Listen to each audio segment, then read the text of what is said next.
Hello বন্ধুরা, সদরূপা রান্না করে তোমাদেরকে জানাই স্বাগতম। আর আজকে তোমাদের জন্য নিয়ে এসেছি আর একটা নতুন রেসিপি। সো আজকে রান্না করবো মাটন। সো চলো রেসিপিটা স্টার্ট করা যাক। সো প্রথমে মটনগুলোকে ভালো করে ধুয়ে নিলাম। তারপর দিয়ে দিলাম এটার মধ্যে মিডিয়াম সাইজ করে কেটে আলু। তারপর দেবো এটার মধ্যে আদা পেস্ট। তারপর দিয়ে দিলাম এটার মধ্যে রসুন পেস্ট করা।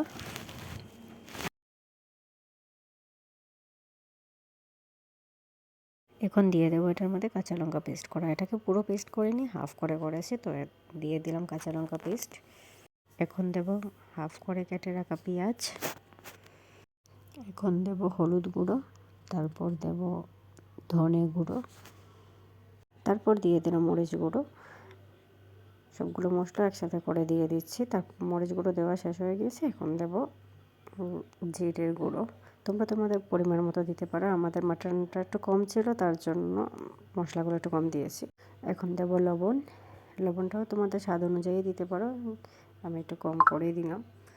তারপর এখন গ্যাসটাকে ধরিয়ে নিলাম। গ্যাসটা ধরিয়ে এখন বসিয়ে দিলাম কড়াই। এখন দিয়ে দেব, কড়াইটা একটু গরম হলে পরে সরষা তেল দিয়ে দিলাম, অল্প পরিমাণ সরষা তেল। তোমরা চাইলে অন্য কোনো তেলও ব্যবহার করতে পারো।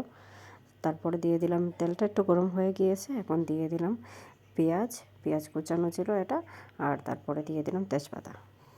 এখন এটা হালকা ভাজা হয়ে গেলে পরে নেড়ে চেড়ে কিছুটা ভাজা করে নেব। যখন লালচে ভাব হয়ে যাবে পেঁয়াজগুলো, তখন এটার মধ্যে মটনগুলো দিয়ে দেব।